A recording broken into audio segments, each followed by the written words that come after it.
Hi dear students, I hope you and your studies are going well. I am continuing the chapter of plant growth and development and coming on the next hormone, the gibberellins or gibberellic acid. Chemically, gibberellins are the derivatives of terpenes or terpenoids. Terpenes or terpenoids, those are some types of secondary metabolites stored in plants. Terpenoids से ही gibberellins derived होते हैं chemically. Like all other previous hormones which I have told you that at first we have to study and know about the scientific history about any hormone.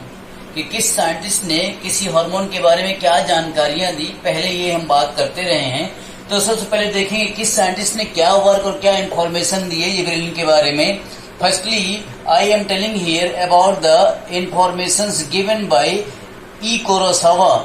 The great botanist E. Kurosawa performed his experiment in 1926 on the fungus Gibberella fujikuroi or the Fusarium onlyforme.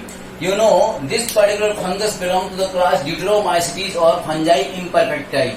And perhaps you remember that by the infection of this hormone Gibberella fujikuroi, there is a disease known as Begin disease or foolish seedling in rice plants specially studied and observe in Japan.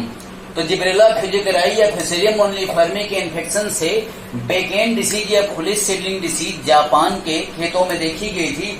इसी fungus पे सबसे पहला experiment इन्होंने किया था. और अगला नाम आता है एक्सपेरिमेंट के जिब्रेला फ्यूजिकुराई के इन्फेक्शन से एक बीमारी हो रही है, इस बात की जानकारी हुई. ये जानकारी ई कुरोसावा ने अपने एक्सपेरिमेंट से दी. और कैसे कि वो बीमारी जो हो रही है वो इसी के स्टेराइल एक्सट्रैक्ट से, यानी फंगस के इन्फेक्शन से होती है पहले से पता है, लेकिन इसी फंगस के स्टेराइल एक्सट्रैक्ट को निकाल करके उसको जब छिड़का चावल के धान के पौधों पे तो उसमें वही डिसीज हुई बेगेन डिसीज या फुलिश सीडलिंग जो जापान में इस फंगस से होती है. यानी इसका मतलब कि इस फंगस का इन्फेक्शन होना ही जरूरी नहीं है, बल्कि इससे कोई केमिकल है वो एक्सट्रैक्ट करके अगर छिड़काव किया जाए राइस प्लांट पे तो वही बीमारी हो जाती है. ये ई कुरोसावा ने सबसे पहले बताया. फिर दूसरा नाम आता है यबूता एंड सोमकी. इन्होंने ये बताया कि ये जो बीमारी बेकेन डिसीज या फुलिश सीडलिंग हो रही जिब्रेला फ्यूजिकुराई के एक्सट्रैक्ट से, जो कि ई कुरोसावा ने एक्सपेरिमेंट करके दिखाया था, वो एक्चुअली किसी हार्मोनल सब्सटेंस की वजह से है. और जिब्रेला फ्यूजिकुराई या फ्यूसेरियम ओनलीफॉर्मे के अंदर वो एक्सट्रैक्ट एक हार्मोन है. इस बात को सबसे पहले डिस्कवर इन्होंने किया यबूता एंड सोमकी ने. और ये बताया कि फंजाई के अलावा ये हार्मोन कुछ हायर प्लांट्स में भी बनता है, डेवलप होता है और इसकी सिंथेसिस होती है एक एसिड से, मेवालोनिक एसिड. तो mevalonic is the source of that hormone substance which is present in Gibberella fujikuroi. और इसी फंगस के नाम पे इसका नाम पड़ गया क्या, जिब्रेलिन. और ये मेवालोनिक एसिड से बनता है कहाँ पर, यंग एम्ब्रियोज में, यंग बर्ड्स में और रूट के अपेक्स पे बनता है. ये बातें बताई यबूता एंड सोमकी ने. फिर से मैं एक बार दोहरा दूं कि यबूता एंड सोमकी इन्होंने बताया कि जिब्रेला फंगस के अंदर वो जो सब्सटेंस जो डिसीज कॉज करता है वो क्या है, एक हार्मोन है, लेकिन वो फंगस के अलावा कुछ हायर प्लांट से भी बनता है और बनता है किससे, मेवालोनिक एसिड से. लेकिन कहाँ, यंग डेवलपिंग एम्ब्रियोज में, बर्ड्स में और रूट के अपेक्स पे. फिर अभी हमने कहा कि मेवालोनिक एसिड से इसकी सिंथेसिस होती है. तो जाहिर है कि इसका केमिकल नेचर एसिडिक होगा, इसीलिए जिब्रेलिन को जिब्रेलिक एसिड भी कहते हैं.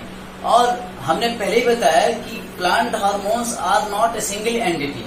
Actually, there are a group of chemicals which are considered as a single type of hormone. So, in the same way, there are almost 125 or more than 8 discovered or observed or identified gibberellic acids. जैसे कि GA1, GA2, GA3, GA4, GA7 etcetera, ऐसे करके 125 या ऐसे भी ज्यादा gibberellic acids ये observe किए गए हैं, आइडेंटिफाई किए गए हैं, जिसमें कि सबसे पहली सारी जानकारियों की डिस्कवरी जो हुई वो GA3 में हुई. इसलिए कह सकते हो आप कि GA3 was the first discovered hormone और first recognise GA3 hormone, gibberellic acid hormone, जिसके बारे में सारी इंफॉर्मेशन कलेक्ट की गई. और GA4 and GA7 these are the most commercially used. हमने कहा GA3 के बारे में सबसे पहले इंफॉर्मेशन आई, और GA4 and GA7 these two gibberellic acids are commercially most used gibberellin hormones. अब हमने पहले बताया कि बायो एसिड टेस्ट क्या होता है, किसी एक केमिकल का इफेक्ट जो है ना प्लांट पे क्या पड़ता है, इस इफेक्ट को स्टडी करने के लिए जो टेस्ट होते हैं उसको बोलते हैं बायो एसिड टेस्ट। तो बायो एसिड टेस्ट में नंबर 1 टेस्ट करके देखा गया तो ये पाया गया कि जिबरेलिक एसिड या जिबरेलिन के असर से एपिकॉटिल में ग्रोथ होती है। तो ग्रोथ इन एपिकॉटिल, और एपिकॉटिल आप जानते हो क्या होता है कि एम्ब्रियोनिक एक्सिस जो है टाइगेलम, उसका ऊपर का हिस्सा जहां पर कार्टिलेडन जुड़ा होता है उससे भी एपिकॉटिल मीन्स अबव द कार्टिलेडन। तो जिबरेलिक एसिड के असर से यानी एम्ब्रियो में ग्रोथ ये देखी गई, और जो ड्वार्फ मेज और पी प्लांट होते हैं उनपे इसके इफेक्ट को देखा गया कि उनमें भी ये ग्रोथ करा रहा। ये बायो एसिड टेस्ट हुआ। और सीरियल्स जो मोनोकॉट एंडोस्पर्मिक सीड होते हैं उनपे जिबरेलिक एसिड का इफेक्ट देखा गया कि उनमें शुगर सिंथेसाइज करके उनके जर्मिनेशन को ये स्टिमुलेट करता है, इनहेंस करता है। ये एक बायो एसिड टेस्ट देखा गया।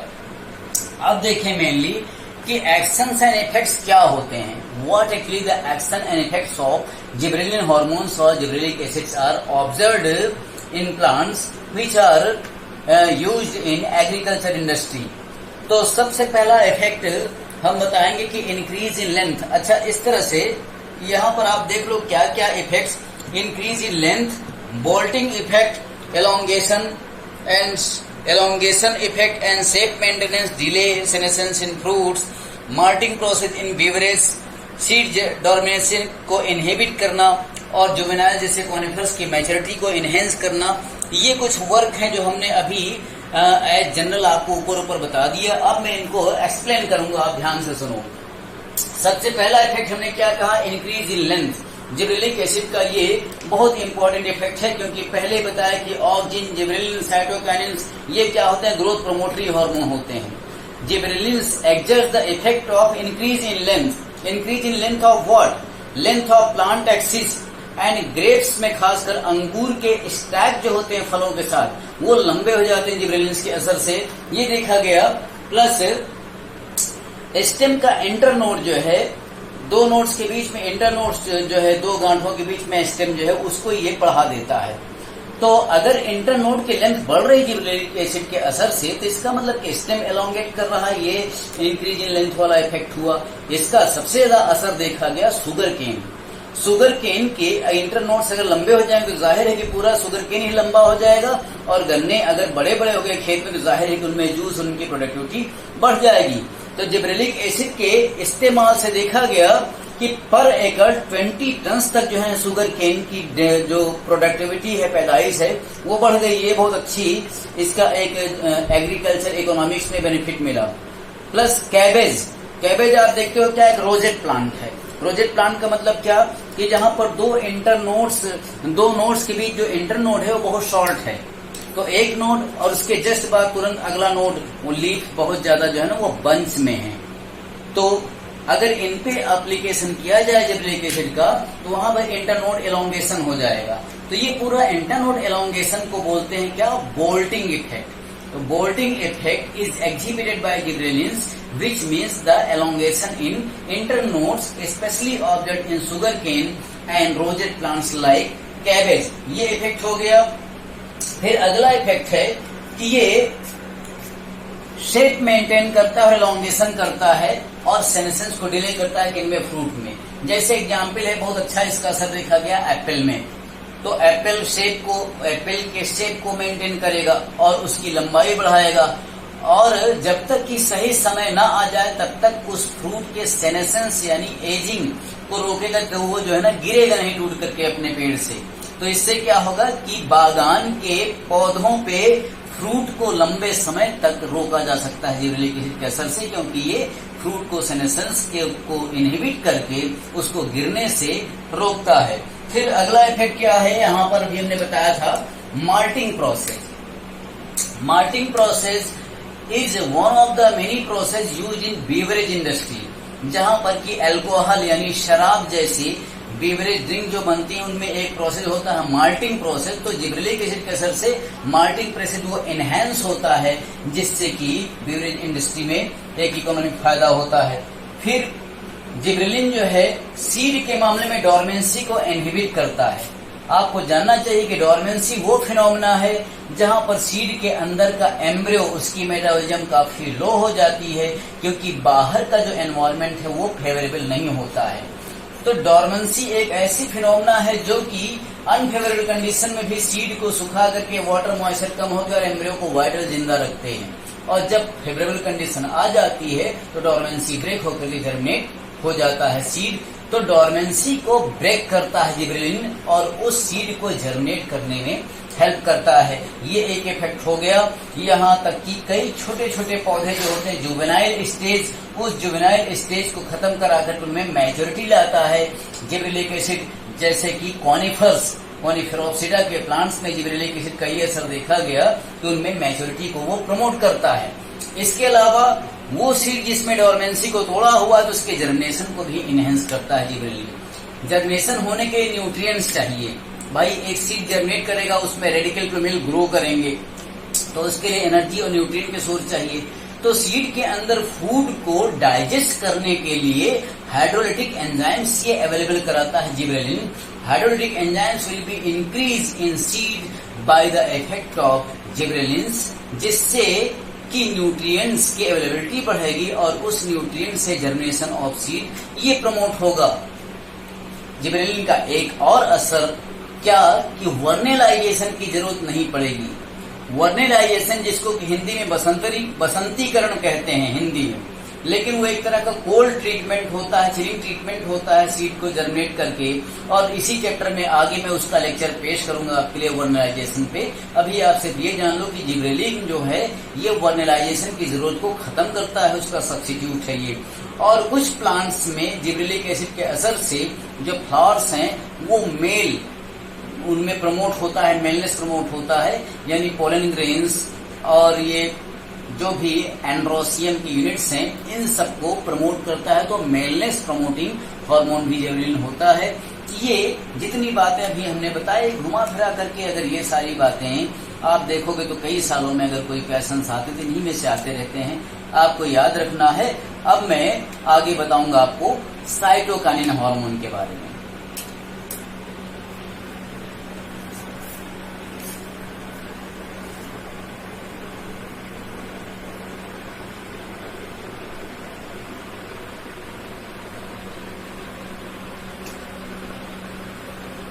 एक बार फिर से आपको सारा मैटर यहाँ पर दिखा रहे हैं बोर्ड पे, और आप बार बार वीडियो को रिपीट करके जो भी बातें हमने आपको बताई उसको आप फिर से सुन सकते हो, नोट कर सकते हो और याद कर सकते हो। The next hormone to be studied in the chapter of plant growth and development is the cytokinin, and cytokinin is also a growth promotory hormone like the auxins and gibberellins. Cytokinins, in the previous lectures I have told you its chemical nature is N6-aminopurpurylpurine. This is the chemical name of cytokinins, N6-purpurylaminopurine. This name indicates that cytokinins are derivatives of purines. And what the purines are? Purines are, nitrogenous bases. तो nitrogenous bases purine जैसे कि adenine, guanine, इनका derivative होता है cytokinin. तो इसलिए nitrogenous base का derivative होने की वजह से इनका केमिकल नेचर क्या हो गया? बेसिक नेचर का हुआ। जबकि जिब्रेलिन्स क्या होते हैं? जिब्रेलिक एसिड एसिडिक नेचर के होते हैं मेवरनिक एसिड से सिंथेसाइज होने की वजह से, लेकिन ये बेसिक नेचर के होंगे। अब हर हार्मोन की तरह इनमें भी पहले हम साइंटिफिक हिस्ट्री बताएंगे, किस किस साइंटिस्ट ने क्या क्या इंफॉर्मेशन दी। तो सबसे पहले साइटोकाइनिन के बारे में एफ स्कूग साइंटिस्ट ने क्या एक्सपेरिमेंट किया? इन्होंने एक एक्स प्लांट के रूप में टोबैको के इंटरनोड का पीस लिया। टोबैको प्लांट के स्टेम के इंटरनोड का एक टुकड़ा लिया, उसको एक्स प्लांट कंसिडर किया। एक्स प्लांट ये टर्म पढ़ते हैं tissue culture micro propagation technology में। तो किसी प्लांट का एक छोटा सा टुकड़ा जो लिया जाता है टिश्यू कल्चर करके उसको पूरा नया प्लांट बनाने के लिए, तो प्लांट के एक माइक्रोस्कोपिक पीस को ही एक्सप्लांट कहते हैं। एक्सप्लांट के रूप में क्या लिया? टोबैको प्लांट के स्टेम के इंटरनोड का एक पीस लिया और उसके साथ ऑक्जिन्स और साइटोकाइनिन का सोर्स, ऑक्जिन्स उसके साथ अप्लाई किया प्लस कोई साइटोकाइनिन का सोर्स। साइटोकाइनिन के सोर्स कई हो सकते हैं, जैसे किसी प्लांट के वैस्कुलर टिश्यू के स्ट्रैक्ट, जाइलम, फ्लेम, इनमें ट्रांसपोर्ट हो रहा हो साइटोकाइनिन, वहां से मिल सकता है। या ईस्ट डिवाइडिंग सेल है, उसके स्ट्रैक्ट से साइटोकाइनिन मिल सकते हैं। या किसी जेनेटिक मटेरियल डीएनए अगर मिल जाए, तो आप जानते हो कि डीएनए न्यूक्लिक एसिड में तो प्यूरिन तो होगा ही, उससे मिल सकता है। या कोकोनट मिल्क, कोकोनट मिल्क का मतलब क्या कि वो जो लिक्विड एंडोस्पर्म होता है उसमें भी ये साइटोकाइनिन का सोर्स मिल सकता है। तो ये साइटोकाइनिन का सोर्स इनमें से कोई भी एक ले लिया और ऑक्जिन ले लिया प्लस न्यूट्रिएंट्स। न्यूट्रिएंट्स का मतलब क्या कि कोई शुगर सोर्स होना चाहिए जो इस एक्स प्लांट को न्यूट्रिशन देता रहे। अब एक्स प्लांट टोबैको प्लांट के इंटरनोड का एक पीस हो गया प्लस ऑक्जिन प्लस साइटोकाइनिन के सोर्स से ये न्यूट्रिएंट्स के अंदर न्यूट्रिएंट्स के साथ रख करके एक टेस्ट ट्यूब में मान लीजिए रख दिया। अब सारी आइडियल कंडीशन होने पे क्या होता है, छोटा सा एक्स प्लांट 12th के चैप्टर में पढ़ते हैं। एक चैप्टर है strategies for enhancement in fruit production, आप जानते हो, तो उन्हीं में उसी चैप्टर में पढ़ा जाता है टिश्यू कल्चर से माइक्रो प्रोपेगेशन करके एक अकेली सेल या किसी प्लांट के टुकड़े से पूरा प्लांट कैसे बनाया जाए, उसको बोलते हैं माइक्रो प्रोपेगेशन करना। तो ये सारे इंतजाम से क्या हुआ, टिश्यू कल्चर टेक्नोलॉजी में माइक्रो प्रोपेगेशन हुआ और एक कैलस बन जाता है। कैलस क्या होता है, उस एक्स प्लांट का एक सेल का मास है जो अनऑर्गेनाइज्ड सेल्स, मान लीजिए कि ये एक छोटा सा ये एक इंटरनोड का पोस्ट पीस लिया था और ये सारे इंतजाम के साथ इसमें माइक्रो प्रोपेगेशन कराए गए। तो इसमें क्या देखते हैं कि ऐसे सेल्स का एक क्लस्टर बन जाता है और इसी क्लस्टर को क्या बोलते हैं, कैलस। और यही कैलस आगे बढ़ करके फिर एक कंप्लीट प्लांट बन जाता है, तो उसको बोलते हैं माइक्रो प्रोपेगेशन हो गया बाय टिश्यू कल्चर टेक्नोलॉजी। इस तरह से इन्होंने कैलस बना करके दिखाया। अब यहाँ पर ऑक्जिन और साइटोकाइनिन दोनों क्यों लिए, क्योंकि माइक्रो प्रोपेगेशन के लिए टिश्यू कल्चर टेक्नोलॉजी में ऑक्जिन जो होता है ये रूटलिंग्स को प्रमोट करता है, रूट सिस्टम बनाने में हेल्प करता है, और साइटोकाइनिन जो है शूट सिस्टम बनाने में हेल्प करता है। वो कैलस में फिर रूट भी बन जाएगा, शूट भी बन जाएगा, तो कंप्लीट प्लांट बन जाएगा प्लांट के टुकड़े से, इसलिए दोनों चीजें ली थी। तो यहाँ पर ये दिखाने की कोशिश कर रहे हैं कि साइटोकाइनिन का कुछ रोल है, वो एक्स प्लांट का जो पीस है उसमें सेल डिवीजन करा करके कैलस, अनऑर्गेनाइज्ड सेल का मास कैलस बनाने में, ये कहना चाहते हैं। फिर एक्चुअल डिस्कवरी कही जाए किसने की, तो 1955 में मिलर ने साइटोकाइनिन को नेचुरल फॉर्म में, नेचुरल साइटोकाइनिन एक काइनेटिन नाम का साइटोकाइनिन इन्होंने ये आइसोलेट किया, क्रिस्टलाइज किया हेरिंग के डीएनए को ऑटोक्लेविंग करके।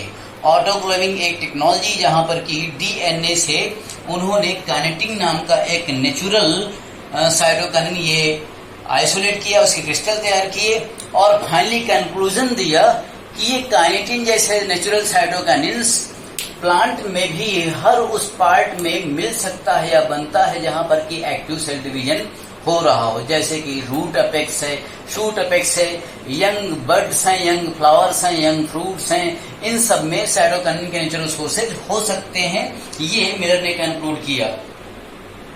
अगला नाम आता है लेथम का, जिन्होंने की एक और नेचुरल साइटोकाइनिन जियाटिन, जियामेज यानी कॉर्न मेज के कर्नल या सीड से और कोकोनट के लिक्विड एंडोस्पर्म कोकोनट मिल्क से इन्होंने जियाटिन नाम का एक नेचुरल साइटोकाइनिन ये डिस्कवर किया, लेथम ने आइसोलेट किया। अब ये तो तीन वैज्ञानिकों के योगदान यानी कंट्रीब्यूशन को हमने बताया साइटोकाइनिन के बारे में जो जानकारियां दिए। अब साइटोकाइनिन का bio assessment, bio assay test क्या किया गया और उससे क्या रिजल्ट्स आए ये कुछ बताएंगे। तो एक तो ये कि साइटोकाइनिन के असर पे लीफ पे अगर इफेक्ट देखा जाए तो देखा जाता है कि साइटोकाइनिन के एप्लीकेशन से there is increase in number of chloroplast in the cells of leaves, और इस क्लोरोप्लास्ट के अंदर क्लोरोफिल बढ़ता है। तो increment in amount and number of chloroplast and chlorophyll in leaves, ये एक बायो एसे टेस्ट हुआ। प्लस कैलस जो टिश्यू कल्चर टेक्नोलॉजी में है वो बड़ा होता जाता है साइटोकिनिन के असर से। कैलस में ग्रोथ आती है तो टिश्यू कल्चर टेक्नोलॉजी में कैलस के वेट में गेन होना साइटोकिनिन से, ये एक बायोएसिटिस देखा जाता है। और रेडिस की सीड के कॉटिलेडन पे जब इसका असर देखा गया तो पाया जाता है कि वहां पर एक्सपेंशन नहीं, ग्रोथ प्रोमोटरी इफेक्ट दिखाता है। एक बायोएसिटिस ये हुआ कि रेडिस के कॉटिलेडन्स में एक्सपेंशन या ग्रोथ करवाता है, ये इफेक्ट देखा गया लैब में। अब बताएं कि एक्शन एंड इफेक्ट्स क्या होंगे मेनली। हालांकि बायोएसिटिस में भी एक्शन एंड इफेक्ट सब कुछ तो अंदाजा लग जाता है। साइटोकाइनिन, इस वर्ड पे अगर देख दें तो साइटो मीन सेल और काइनिन का मतलब क्या कि जैसे सेल डिवीजन साइटोकाइनेसिस में एक टर्म बोलते हैं। तो सेल डिवीजन के दो हिस्से देख लो आप, एक तो क्या न्यूक्लियस का डिवीजन कैरियोकाइनेसिस, दूसरा हिस्सा क्या साइटोप्लाज्मिक डिवीजन साइटोकाइनेसिस।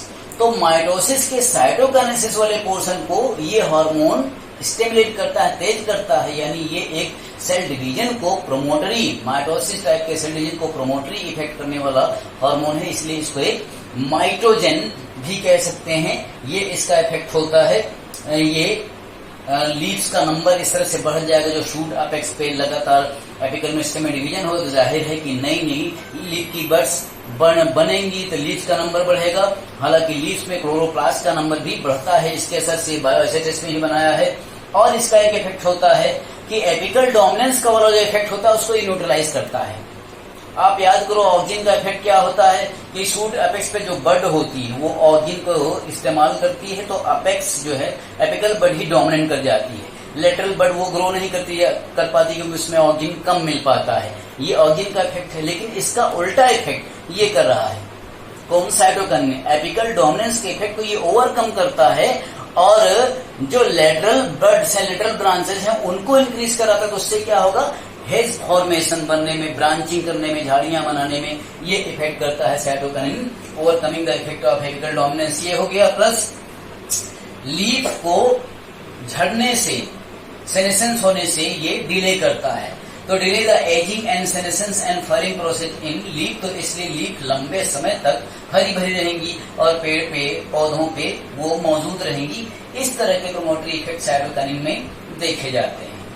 फिर अब आगे इसके बाद बात करेंगे नेक्स्ट लेक्चर में कि ग्रोथ इनहिबिटरी हार्मोन जैसे कि एथिलीन, एब्सिसिक एसिड, हालांकि एथिलीन में डुअल नेचर होता है, उन पे अगला लेक्चर फिर पेश करेंगे।